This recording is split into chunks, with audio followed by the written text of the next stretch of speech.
to alleviate the pain. So like with any joint pain, there's not a lot you can do, you know, and you kind of have to deal with it. But one thing we can do is we can focus on the muscles that surround the knee and lengthen and extend them and release them a bit, strengthen other muscles that support that joint. And I found this has been really successful with my clients. And one of the ways that we can do this is through myofascial release or foam rolling. So depending on your fitness level, definitely read up on myofascial release and foam rolling first before you try this. But we'll do some general things today that are pretty much foolproof.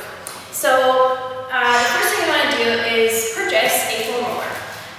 Now what you can do is you can use a wooden spoon in a seated position and do all the exercises that we're going to be doing today. But this has been designed for myofascial release, so it's always good to get the actual piece of equipment that something's meant for.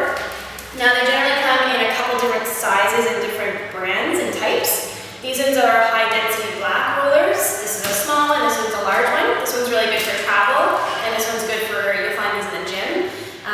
So whichever one you want to do, it really doesn't matter. So we're going to grab a foam roller, and when you're just starting with this, you want to go gentle, because it's definitely painful at the beginning. So we're going to put the foam roller here, we're just going to sit up tall. If you have a hard time sitting, you're just going to sit on a pillow. Especially if we're having some hip arthritis stuff today, then definitely sit on the pillow or roll up your mat. Our leg is going to be straight. We're going to put the foam roller onto our IT band. Now our IT band inserts at the knee and runs all the way back up. So it's this band here, and it's usually really, really tight, and it really is responsible for the sagittal plane and the frontal plane of movement with the knee. So we're just going to put some pressure at the beginning, relax that leg completely, put some pressure and roll it down. Now there might be some spots we feel right away. So we want to hold on to each spot that's giving us trouble. Now it shouldn't be anything more than a 7 on 10 of pain. So a 7's okay, we just have to deal with it. Anything more than that's too much. So put the pressure on. Now we're going to hold the pressure there until it releases. Now if this is your first time doing this, it may not release at all, but it might feel a little bit better, and that's when we know to move on.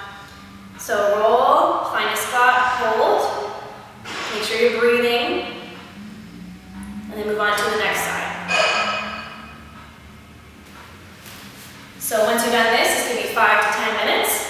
Then we can do the other side. So we're going to twist our leg a bit so we get the IT band, put some pressure down, find a spot, hold, breathe. Sometimes we're holding for a minute whenever that leg decides to give in to us. And then roll down. So that's one way you can do it. Now there's going to be a point throughout this process over the course of days, weeks, or months where that's not going to do it anymore. We have to go a little bit deeper and put a little bit more weight onto the roller. So what you do in that case is you sit up, you extend one leg down, we're going to come onto our hip, one leg's going to come over for support, and then we're going to get the IT band this way. So we're going to roll, find a spot, and then hold it, and try to relax that leg that's straight. So same principles will apply. We want to relax the leg, we want to hold it until it decreases in the pain, and nothing more than a 7 on 10. So that's the IT band.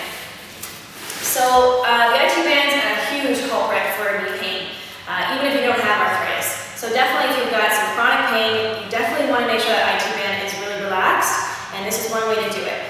So thanks for joining me today looking at foam rolling with me, and I hope to see you back soon for more videos.